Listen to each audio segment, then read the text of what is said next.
안녕하십니까. 달마대사 선관법 제115회차 서일구입니다. 오늘은 여러분들 3권 133페이지죠. 대도원근 분별문이라, 대도에 멀고 가까운 분별문이다 라고 해 있는데, 지난 시간에 우리가 끝나면서 잠깐 개송 한번 했죠. 문활 대도 위근 가위원가 다발 여사 양염 비근 비원이 니라나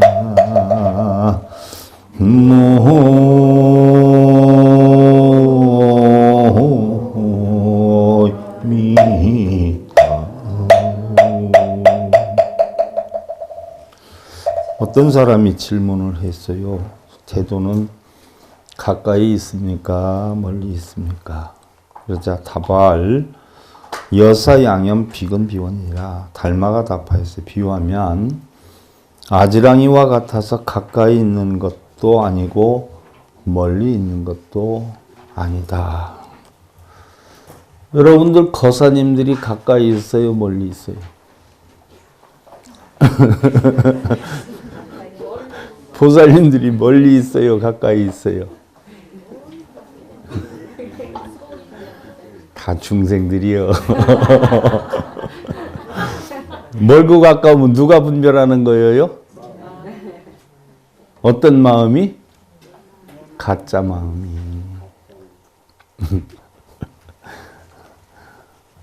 멀리도 가까이도 아닌 저만큼 해서, 도인이 한 노래예요. 도인이. 멀고 가깝다는 건 참 누가 분별하는 거예요? 내가 분별하는 거예요. 그래서 내 마음에 멀고 가까움이 있고 사람의 근기가 멀고 가까움이 있지, 법이나 돈은 멀고 가까움이 없어요. 좋고 나쁨이나 행복과 불행이 멀리 있어요? 가까이 있어요? 그것도 먼 것도 가까운 것도 아니야. 느끼면 가까운 거고요. 못 느끼면 멀리 있는 거야. 하지만 멀리도 가까이도 아니에요. 언제든지 끄집어낼 수 있으면 끄집어낼 수 있는데, 자기가 내지는 못하면서 맨날 나는 왜 이렇게 불행하게 사느냐 그래. 끄집어낼 거면 행복을 끄집어내고, 말 거면 말지. 왜 끄집어내라고 맨날 불행만 끄집어내고 나쁜 것만 끄집어내고 그러고 살아요? 우리 인생 얼마나 산다고. 엎어지나 메꿔치나 매지나 걸어가나 서가나 뛰어가나 결국은 어디로 가고 있어요 우리? 죽음으로 가고 있는 게 별거 하나도 없어요. 근데 이왕이면 기분 좋게 죽어가야 돼요? 기분 나쁘게 죽어가야 돼요?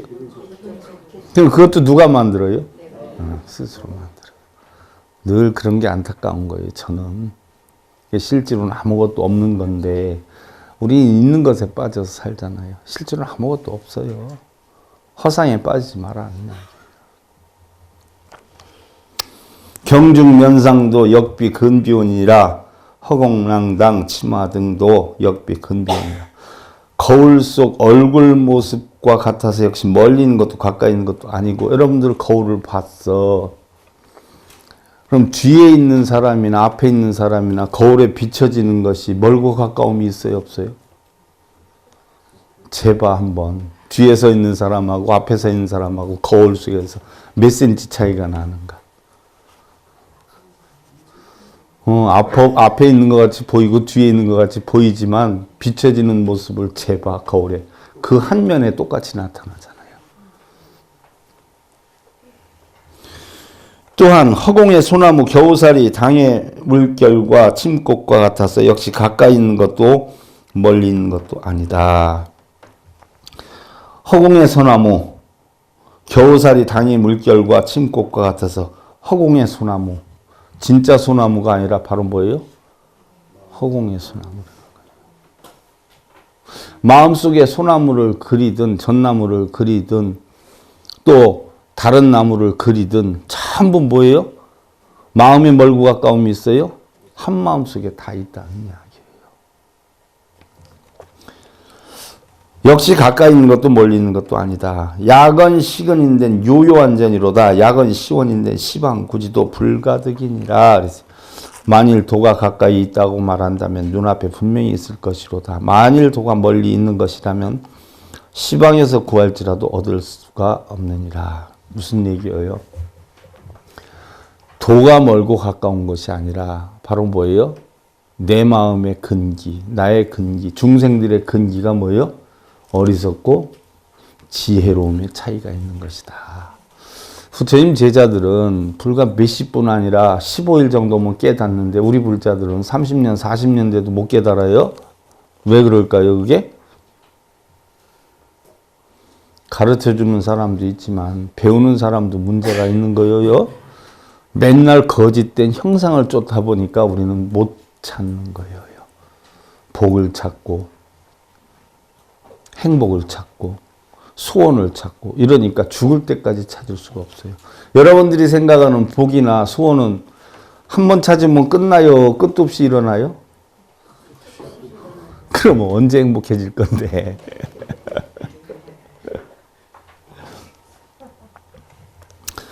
옛날에 현각 스님이 속성이 용흥사에 계셨죠. 당나라 온주 영가 사람인데 8살에 출가를 해서 형도 조카 2명도 다 큰 스님이었어요. 서남이라 의복 하나 걸치지 않았고 아무것도 심지 않고 그냥 암자에서 산과일 풀뿌리로 방등경을 섭렵하고 유마경으로 깨달음을 얻었어요. 방등경은 너무나 방대해서 이것도 여러분들한테 좀 가르쳐 줬으면 참 좋겠는데 너무나 방대. 저한테 있는 방등경이 약 한 1000페이지 되거든요. 아주 작은 글씨로. 동국대 역경원에서 써낸 방등경 책이 한 5권으로 되어 있죠. 이거 여러분들한테 언제 다 전해줄 줄 모르겠어. 방등경의 이치는 이득도 손해도 없다는 이야기예요. 일여평등하다는 이치를 가르치는 거예요. 모방자 평등등자. 우리는 흔히들 눈에 보이는 이득 손해를 따지고 좋고 나쁨을 따지지만 알고 보면 이득도 손해도 없는 것이다. 그래서 이 이치를 터득하고 나니까 바로 반야경으로 들어가는 거예요. 처음에 암경에서는 있다 없다로 가르쳐요. 근데 방등에서는 뭐예요? 있는 줄 알고 없는 줄 알았는데 있는 줄 알았더니 있는 것도 아니고 없는 줄 알았더니 없는 것도 아니더라. 다 일여평등하더라. 어떤 사람들은 뭐 잘 사는데 복이 많아서 잘 살고 못 사는 건 복이 없어서 못 사는 게 아니라 잘 사는 사람 잘 살 만한 원인을 만들었고 못 사는 사람 못 살 만한 원인을 만들었지 저절로 잘 되고 못 되는 건 아니다는 이치를 가르쳐주는 게 방등사상이에요. 그러나 잘 되고 못됨이 있다라고 우리가 분별을 하지만 알고 보면 잘됨도 역시 못됨이 되기 위한 전초전이요. 못됨도 잘 되기 위한 전초전이라. 그러니까 잘 되고 못 되는 것도 결국 뭐 한 마음에서 다 일어나는 것이다. 이치를 가르쳐 주는 게 반야 사상이에요. 언제 기회 되면 해드릴게요. 방등경을 섭렵해서 유마경으로 깨달음을 얻었어요. 유마경도 대승경전이죠. 유마경 사상도 이것도 지금 준비를 하고 있어요. 제가 결국 유마경의 사상은요 공사상이에요. 당대 선사했던 현책 스님이 감탄을 했다. 영가현각이 인증해 줄 것을 부탁을 하자. 현책 스님이 큰 스님이었는데 영가현각이 자기가 깨우침을 얻었다고 인증해 달라고 하니까 현책 스님이 내가 감히 어떻게 너를 인정하겠냐. 그러지 말고 큰 스님이 계신데 큰 스님한테 가자라고 해서 누구한테 데리고 가냐. 해능 스님한테 데리고 가요. 해능 스님. 해능을 처음 만나게 되지 아무 말 없이 해능의 주위를 3바퀴를 돌았어요. 어른을 공경을 할 때 3바퀴 돌지 않아요. 그래서 어른 공경하는 식으로 3바퀴를 돌았어. 그랬더니 해능 스님이 승려라면 3천의 몸가짐과 8만의 기회를 갖춰야 하는데 그대는 어디서 봤는데 오만하고 불손한가 하고 이야기를 하는 거예요. 3천의 몸가짐 또 8만의 계율이다. 이건 뭐예요? 그렇죠. 3천은 탐진치를 이야기를 하는 거고 8만이라는 것은 8만위 바로 뭐예요? 8만법을 다 없애는 84,000법을 없애는 84,000의 법을 이야기를 하는 거예요.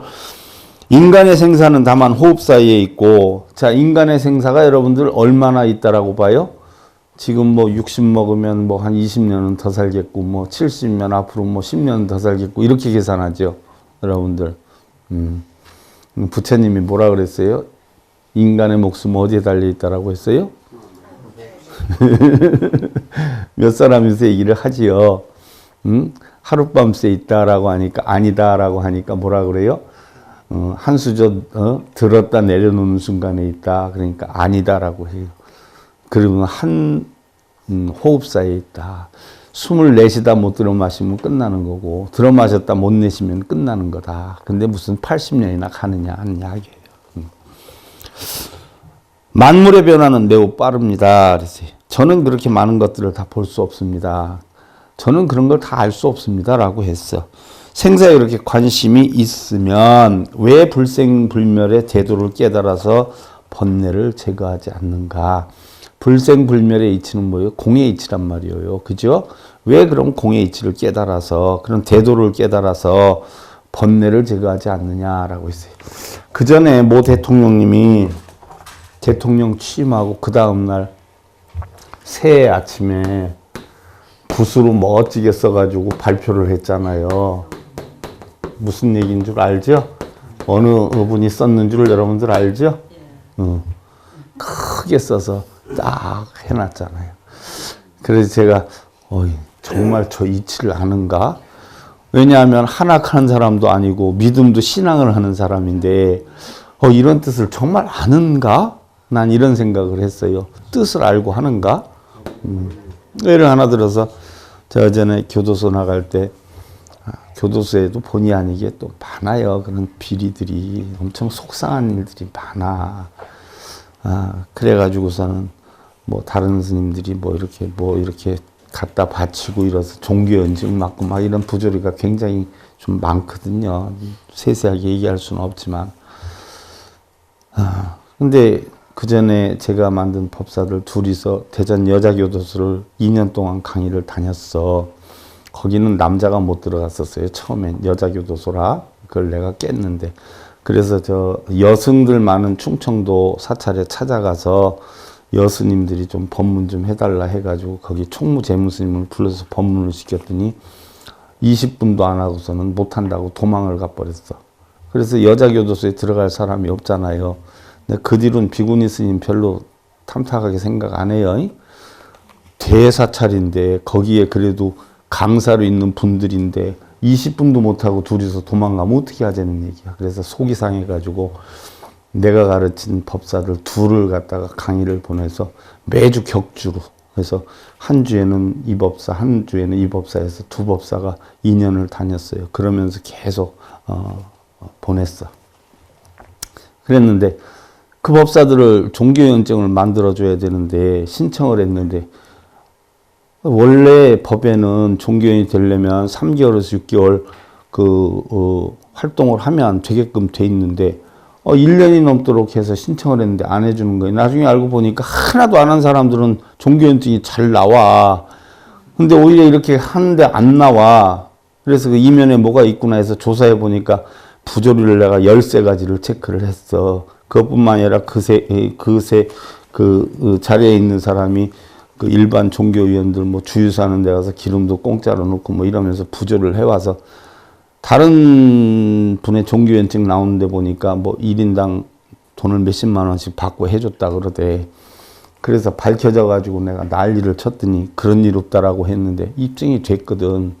그래서 내가 너희들 다 고소해버리겠다라고 하니까 명예훼손으로 고소하겠다라고 했더니 난리를 한번 엎은 적이 있어요. 제가 그래서 그 간부님이지만 각서를 하나 받아놓고 한 번만 더 이런 일이 있으면 내가 나라에 보고를 해가지고 이걸 가만 안 둔다 해가지고 각서를 내가 2년이나 가방 속에 들고 다녔는데 그리고 정년퇴직을 했는데 그분한테 새해에 내가 글을 하나 써서 보냈어.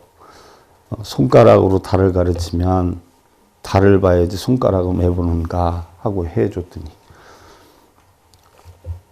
저한테 그거를 받고 나니까 저한테 묻지는 못하잖아요. 그러니까 그분도 또 기독교이냐.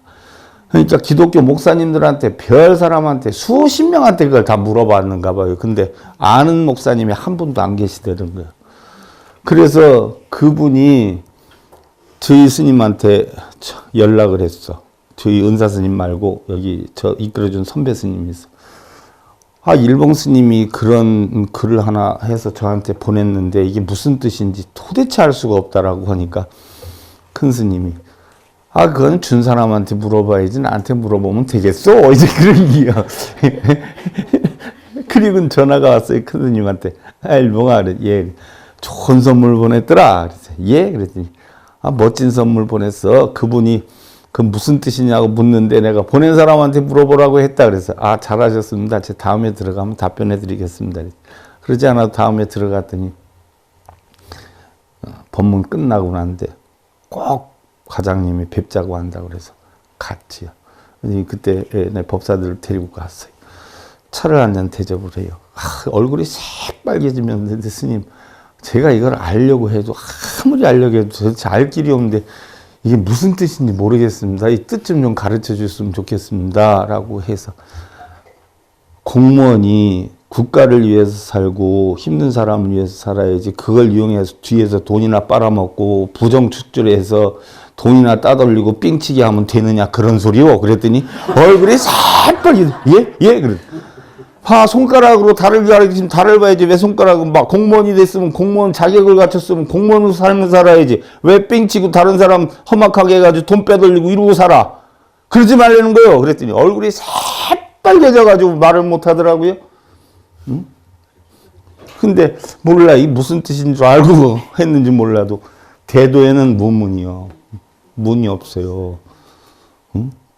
노영갑 포교사님도 무문이잖아. 무문. 본명이. 문이 없어. 걸림이 없어요. 좋고 나쁨이 없어. 대도에는. 바로 그런 얘기예요. 그 얘기예요. 그래서 이런 대도는 원래 무생무멸하고 만물도 본래 느리고 빠름이 없다. 아주 훌륭한 견해야. 지도해 주셔서 감사합니다. 저는 이만 물러나겠습니다. 왜 이렇게 급하게 돌아가려고 하는가 그랬더니 영가 현각이 저는 한 번도 움직인 적이 없는데 왜 급하다고 합니까? 그러는 거. 그럼 그대가 움직이지 않았다는 것을 누가 아느냐? 그랬더니 그것은 스님께서 스스로 만들어낸 분별이라는 관념입니다. 해능이 한 방 먹었어요. 영가 현각한테. 이왕 무생이라면 또 무슨 의미를 알 수가 있겠습니까? 생이 없는데 무슨 의미가 있냐는 얘기예요. 무생의 의미가 없다면 사람들이 그것을 어떻게 분별할 수 있겠는가? 분별이라는 자체가 아무런 뜻이 없습니다. 여기에서 하룻밤 묵고 가게나 그래서 하룻밤새 영가 현각이 해능 스님한테 깨달음을 인정을 받았어요. 그래서 바로 영가 현각 선사를 일숙각이라고 그래요. 일숙각. 하룻밤 자면서 깨달음을 얻었다 해가지고 일숙각 인정을 받았어요. 자, 경론의 운하시대에 근이불가견자는 만물 지성야라 하시니라. 경론에서 이르시되 가까워도 볼 수가 없는 것이 만물의 성품이니라. 그 전에 마조가 그러지 않았어요. 도가 있습니까? 부처가 어디 있습니까? 천지가 다 부처다. 부처 보기가 어떻게 돼요? 세수하다가 코 만지는 것보다 쉽다. 근데 보려고 하면 뭐예요? 강물에 바늘을 빠뜨리고 찾는 것보다 더 힘들다. 이게 무슨 소리일까요? 아무런 마음 없이 보면 다 부처인데 부처를 찾아야 되겠다, 깨달음을 얻어야 되겠다 하는 마음으로 보면 그 마음이 이미 바로 뭐로 변했어요? 중생성으로 바뀐 거예요. 그럴 때는 부처를 찾을 수가 없다는 그 얘기예요.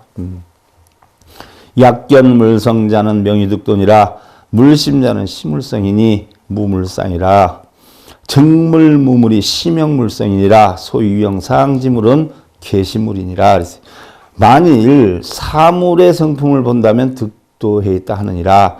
모든 사물의 성품을 보면 득도했다 한다. 사물의 마음은 사물의 성품이니 사물에는 상이 없습니다. 여러분들 세상의 모든 건 다 불성이 있다라고 했죠. 근데 조주에게 불성이 있습니까? 개에게도 불성이 있습니까? 라고 하니까 조주가 뭐라 그랬어요? 불성이 있다. 그래서 있어요. 있다라고 했어. 그런데 조금 있다가 다시 다른 제자가 질문을 했어. 스님, 개에게도 불성이 있다 그러셨습니까? 그랬더니 아니, 없다. 이제 그랬어. 그래서 결국 화두가 무자 화두가 거기에서 나온 거예요. 조주선사 때문에. 그럼 왜 똑같은 질문을 했는데 한 사람한테 있다라고 했고 한 사람한테는 없다라고 했을까요? 그렇죠. 지렁이에게도 불성이 있습니까? 라고 했어. 있다라고 했어. 반토막을 딱 잘랐어. 어느 쪽에 불성이 있습니까? 그랬어. 양쪽에서 다 꿀퉁거려. 불성이 어느 쪽에 있는 거예요? 여러분들은 어느 쪽에 있는 것 같아? 지렁이한테 불성이 어딨어. 내가 보는 관점에 있는 것이지요. 산은 산이요 물은 물이라고 그랬어. 그렇지 않아요? 그게 뭔 뜻이요? 산은 산인데 물은 물이요. 산시산 수시수 불처 그랬어. 산은 산이요 물은 물인데 부처는 어디에 있느냐 그랬어요? 어디에 있어요? 산은 산이 아니고 물은 물이 아니요. 우리가 산으로 이름 짓고 물이라고 이름 지니까 산은 산이요 물은 물이라고 그랬어. 근데 어떻게 됐든 아니든 기든 나중에 보니까 산은 산이요 물은 물이에요. 그래서 성철 스님 산은 산이요 물은 물이요는 부처님이 하신 말씀이에요. 부처님이 하신 말씀인데 리바이브를 한 거야. 산은 산이요 물은 물이라는 이치를 알면 부처거든. 누구나 알아. 있는 그대로를 보니까. 근데 바꿔서 보면 또 바꿔서 돼. 산은 산이 아니고 물은 물이야. 근데 알고 보니까 산은 산이요 물은 물이야. 그럼 결국 뭐예요? 분별 시비하지 말고 논하지 말아라는 얘기예요. 부처는 어디에 있느냐? 산도 부처, 물도 부처야. 그걸 논하지 않으면 내 마음도 부처예요. 근데 논하면은 결국 뭐예요? 부처가 아니에요. 중생이 돼버리는 거죠. 무슨 얘기인 줄 알겠어요? 그러니까 여러분들 집에서 부부싸움 해도 왜 싸워? 중생이니까 싸우는 거예요. 부처가 되면 신랑이 거짓말해도 예 옳습니다. 아내가 거짓말해도 예 옳습니다. 그럼 부처요. 내가 볼 때는 아닌데 왜 그렇다고 거짓말해. 이러면 중생이요. 그렇다면 그런 줄 알고 살면 돼. 그래서 거사가 됐든 보살님이 됐든 집에서 할 얘기는 딱 한마디야. 그냥 할 말 하나도 없어. 뭔 얘기? 예. 그냥 한마디도 하지 마. 할 게 아무것도 없어. 그냥 예. 그럼 끝나. 그러면 부처인데 아니다 어쩌다 시비분물하면 뭐예요? 중생이 되는 거예요. 심견물성이 시리분류자는 명위견잼의 역명견법이니라. 근위분류견자는 법상이 아니라 살피어 사물의 성품을 보는 것이 실다고 그릇되지 않은 것이요 명료하게 보는 것이며 역시 법을 보는 것이니라. 가까우니 잘못되게 보지 않는 것이 법상이니라. 그랬어요. 무슨 얘기예요?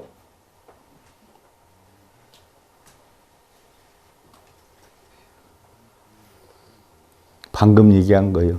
있는 그대로 보면 법이에요. 근데 자기 생각을 가지고 보면 뭐예요? 중생심이에요. 그러니까 자기 생각이 없이 있는 그대로만 보면 법이에요. 석공회장이 원래 사냥꾼이었어요. 사냥꾼이었는데 나중에 그 스님 때문에 결국 출가해가지고 큰 스님이 돼요. 어느 날 회장이 사냥을 나갔다 마조를 만나요. 이리로 지나가는 사슴을 보았소. 그러니까 당신은 뭐하는 사람이요? 마조가 물어요. 그러니까 사냥꾼이요. 대답. 활은 쏠 줄 아시오? 하고 물어요. 그 얼마나 기분 나빠. 사냥 나온 사람한테 활 쏠 줄 아냐를. 알지요? 그랬더니 화살 한 대로 몇 마리나 맞춥니까? 그랬더니 한 대로 한 마리는 맞추죠. 그러면 얼마나 명사수예요. 그렇지 않아요? 그런데 당신은 활을 쏠 줄 모르는군 이런단 말이에요. 얼마나 자존심 상해. 그랬더니 뭐라 그래요? 그럼 스님은 활 쏠 줄 아십니까? 그랬더니 알지요. 그런 거예요. 그럼 화살 한 대로 몇 마리나 쏩니까? 그랬더니 나는 한 무리를 다 맞춥니다. 그랬더니 그러니까 일반 사람이 상식적으로 보면 이해가 돼야 안 돼요? 전혀 안 되는 얘기죠. 스님, 짐승도 인간처럼 생명을 가졌는데 어찌 한 무리씩이나 다 쏘아 죽인단 말이오. 이제는 할 말이 없으니까 이제 그렇게 했어. 그랬더니 말 한번 잘했소이다. 그랬어요. 그걸 아는 사람이 어찌 자신의 미혹을 쏘아서 죽일 생각은 못한단 말이오. 그랬어요. 자, 여기서 한 무리를 죽인다는 건 뭐예요? 결국 탐진치를 죽인다는 거예요. 그게 나쁜 줄 알면서 왜 본인은 그러면 그 나쁜 짓을 하고 다니냐, 그 나쁜 마음을 왜 쏴서 없애질 못하느냐 하는 얘기예요. 그 방법을 가르쳐 주십시오. 그랬더니 오늘 당장 무명과 번뇌를 끊으시오. 회장은 당장 활과 화살을 부러뜨리고 스스로 머리를 깎고 출가해서 마조를 스승으로 삼았다 그랬어요. 자, 이거랑 비슷한 얘기가 있죠. 조주의 돌다리예요. 조주선사가 있는 곳이 관음원이었는데 조주선사가 80이 다 돼가지고 관음원에 들어갔지 않았어요. 80이 다 됐어. 근데 조주선사가 그때 엄청 명망이 있었어요. 그래서 조주선사한테 가려고 할 때 그때 했던 이야기가 뭐예요? 도가 뭡니까? 라고 했을 때 한 얘기가 뜰 앞에 잣나무니라. 이게 관음원에 그 당시 한 2, 300년 된 잣나무가 있었는데 도가 무엇입니까? 하고 물으니까 조주선사가 쓱 쳐다보고 뜰 앞에 잣나무니라. 뜰 앞에 잣나무가 있었어요. 잣나무니라라고 대답했어요. 그게 결국은 뜰 앞에 잣나무가 돼서 나온 건데 도가 뭡니까? 하고 뜰 앞에 잣나무하고는 상관이 있어요? 없어요? 전혀 상관이 없어요. 근데 뜰 앞에 잣나무가 뭔가 하고 그걸 또 깨닫겠다고 하는 사람들 엄청 많아요. 가부좌 틀고. 참, 할 일들 어지간히 없어. 그럼 조주의 돌다리는 뭐예요? 조주의 돌다리. 그때 관음원에 가는 데는 굉장히 큰 다리가 놓여 있다라고 했어요. 그래서 마차도 다니고 말도 다 다니고 그래. 그런다라고 했어요. 그런데 어떤 스님이 그 소식을 듣고 관음원에 가봤어. 가봤더니 돌다리는 고사하고 전봇대 2개로 큰 나무 2개로 엮어서 만든 나무다리 하나뿐이 없어요. 마차는 고사하고 뭐예요? 사람 하나도 간신히 넘어갈 수 있는 다리뿐이 없어. 분명히 여기에 마차도 다니고 말도 다니고 다 어마어마한 다리가 있다라고 했는데 왜 이 다리가 있는가 해가지고 조주 스님한테 가서 물어. 스님, 여기에는 다리가 어마어마하게 큰 좋은 다리가 있다라고 했는데 그 다리가 어디에 있습니까? 그랬더니 이미 지나왔느니라. 아니, 보니까 없는데요. 그랬더니 뭐라 그래? 아무 소리도 안 했어요. 그게 왜 그랬을까? 그럼 조주의 돌다리는 무슨 뜻일까?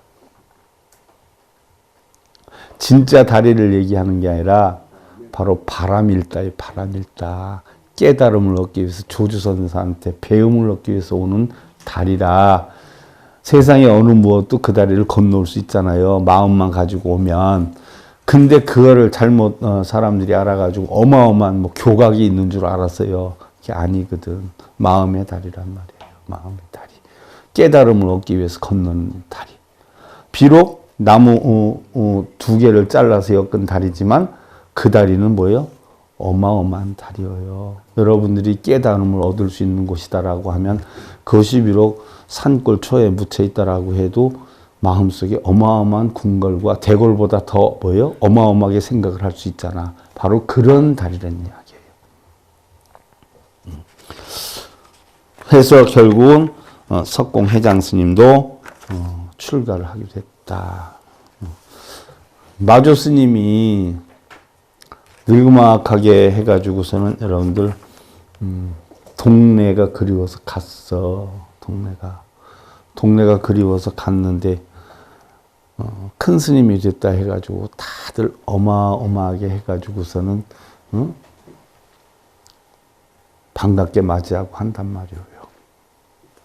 그런데 다들 큰 스님 됐다고 반갑게 맞이하는데 한 노인이 이렇게 쳐다보더니 사람들이 웅성웅성 해가지고 뭐 대단한 사람이 누가 왔는 줄 알았더니 아무개네 집 그 장사하는 집 막내 아들이 왔구만 이랬단 말이에요.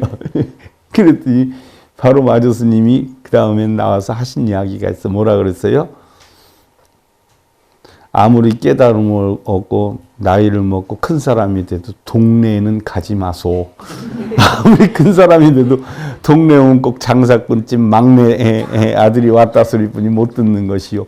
그러면서 그걸 갖다 마조 스님은 크게 얘기를 했죠. 있는 그대로를 볼 줄 아는 게 바로 부처의 마음이다. 그 사람이 나를 그렇게 봐서 내가 무시는 비록 당했지만 비록 그 사람이 있는 그대로의 마음을 보았다는 얘기예요. 근데 우리는 어때요? 대부분 옛날에 그 쇼카 아바단가 하는 사람이 있었는데 집안이 다 망했어요. 쫄딱 망해가지고 막 거지가 되고 막 이랬어. 그래서 먹을 것도 없고 돈도 없고 이러다 보니까 평소에 그나마 뭐 어떻게 돼요? 생활 좀 할 때는 다들 아는 척하고 막 이랬단 말이에요. 그랬는데 망하고 나니까 집에 찾아오는 사람도 없고 나를 사람 대우하는 사람도 없어요. 그러니까 너무 속이 상해. 너무 속이 상해가지고 결국은 어떻게 돼요? 동네를 떠나요. 나 이 동네에서 못 살겠다 해가지고 동네를 떠나가가지고 늙어막하게 해서 뭐요? 어마어마한 갑부가 돼. 몇십 년 동안 노력해가지고 돈을 벌어서 어마어마하게 갑부가 돼서 고향을 못 잊어가지고 고향으로 돌아와요. 그런데 고향으로 돌아오는데 낙타마다 나귀마다 뭐예요? 어마어마한 재물을 담아가지고 옛날에는 재물이라 하면 주로 뭐 비단이니 뭐 그런 거 아니에요. 그렇지 않아요? 현찰이라는 게 뭐 있겠어? 그거를 나귀나 낙타에 쭉 싣고 오는데 사람들이 아무개가 어마어마하게 갑부가 돼서 고향으로 돌아온다니까 동네 사람들이 전부 마중을 다 나왔어요. 마중을 다 나왔는데 슈카바다다가 바로 뭐예요? 분명히 사람들이 마중을 나올 것이라는 걸 알고 있었어요. 그래서 일반 노역하는 사람들하고 복장을 똑같이 해가지고 맨 앞에 이렇게 지나갔는데 사람들이 아무리 봐도 뭐예요? 사람이 안 오는 거예요. 사람들은 어떻게 생각했어요? 어마어마하게 잘 가꾸고 마차에다 휘황찬란하게 휘장을 두르고 딱 이렇게 올 줄 알았는데 그런 사람이 안 보이는 거예요. 그래서 그 낙이나 낙타 행렬이 거의 끝나가는 거예요. 끝나가는데도 사람이 안 보여요. 그래서 이상하다 싶어가지고 물어보지요. 맨주의 사람한테. 아니 여기 장자 슈카바다 씨는 어디에 있느냐라고 했더니 아니 맨 앞에 있는데요? 그러는 거예요. 그래서 맨 앞으로 다시 쫓아가 보니까 아주 거지 모습에 흉어모를 하고 가. 아니 왜 여기 있으면서 왜 우리가 이렇게 마중 나와서 축하해 주려고 그러는데 아는 척을 안 하냐라고 했더니 그 사람이 뭐라 그래요? 여러분들이 기다리는 건 나가 아니라 내가 벌은 재물 아니냐. 그러니까 그 재물은 그 뒤에 가면 있으니까 뒤에 가서 만나봐라 하고 그래. 그게 옛날이나 요즘이나 같아요. 여러분들 간혹 뭐 사업에 실패하고 뭐 이러다 보면 세상에 믿을 사람 없어 해가지고 시련에 빠지고 그러는데 천만의 말씀. 제가 이런 소리까지 하면 어떻게 생각할지 모르지만 내가 힘듦에 처했으면 부모도 나를 안 쳐다봐요. 부모도. 무슨 형제가 어디 있고 친척이 어디 있고 웃기는 소리 하지 마. 형제 친척 따지는 것도 내가 먹고 살만할 때 있을 때 그 형제와 나랑 비슷하게 살 때 형제니 어쩌니 하지 내가 힘들게 살고 형제가 누가 잘 살아봐. 나 사람 취급 안 당해. 바꿔서 얘기해봐. 내가 먹고 살만한데 한 형제가 망해가지고 못 살아. 그럼 나 좀 얼굴 좀 보러 갈게 하면 있어 아니면 볼 일 있다고 나가? 만나면 뭐예요 또? 돈 빌려달라 소리 하는 거 아닌가 싶어서 볼 일 있다고 나가. 누가 나를 즐거이 할 것이야. 내가 명예나 권력이나 재물이 있을 때는 친한 척하지만 그게 없으면 부모 형제도 나를 버려. 착각 속에 살지 마. 내가 그거 이미 10대 때 깨달은 사람이야. 그러니까 나는 이미 출가할 때 다 내리고 버리고 내 목숨까지 다 던져버리고 출가한 사람이야. 세상엔 아무것도 없어. 믿을 것이. 근데 그게 부처님 가르침에 그대로 나와 있어. 믿지 마. 남편 믿지 마. 아내 믿지 말고 친구 믿지 마. 어느 무엇도 믿을 것이 없어. 내 인생은 오직 뭐요? 내 인생은 나의 것. 내 인생은 오로지 나의 것이야. 어느 누가 대신할 수 없어요. 그랬어. 자, 합장하시고 서괄지자 인물 불임기 청무치사 영무위순이 니라나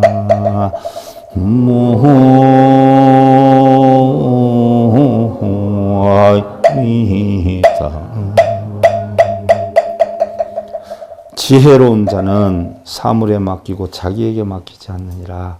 취하고 버릴 것이 없으며 역시 어기고 순함이 없느니라. 무슨 얘기냐? 다음 시간에 배울 건데요. 지혜로운 자는 자기 뜻대로 하려고 하거나 자기의 여건대로 만들려고 하지 않아요. 사물에 맡겨. 세월의 흐름에, 인연의 흐름에, 좋고 나쁜 그 흐름에 다 맡기지 내 뜻대로 하려고 하는 마음이 하나도 없어. 내 뜻대로 하려고 하는 마음이 있으면 이건 중생이요. 사물의 모든 걸 맡길 줄 알면 이것은 바로 뭐예요? 부처가 되고 지혜로운 자가 되는 것이다. 그래서 여러분들 다 지혜로운 자 되고 누구 기대지 말아요. 누구 믿지 말아요. 어느 무엇도 믿어서는 안 돼. 자기의 육신도 믿을 것이 없어. 어느 무엇도 믿지 마. 눈으로 보는 것도 믿지 말고 귀로 듣는 것도 믿지 마요. 코로 냄새 맡는 것도 믿지 마. 아무리 좋은 냄새가 난다 해도 순간이요. 아무리 좋은 소리를 들어도 순간이요. 아무리 좋은 걸 본다 해도 순간이요. 영원하지 않아. 빠지지 마. 믿지 마. 오로지 나는 나일 뿐이에요. 그런 삶 사시고요. 다음 시간에 이거 이어서 하는 것으로 하고요. 달마대사 선관법 제 115회차 서일봉이었습니다. 감사드립니다.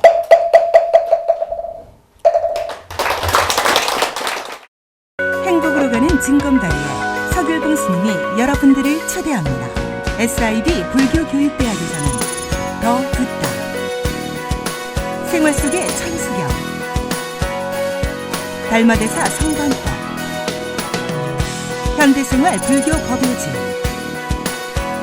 불교학개론, 성찰스님 백일 법문 등을 비롯한 다른 불법, 다른 진리, 서길봉 스님의 SIB 불교교육대학.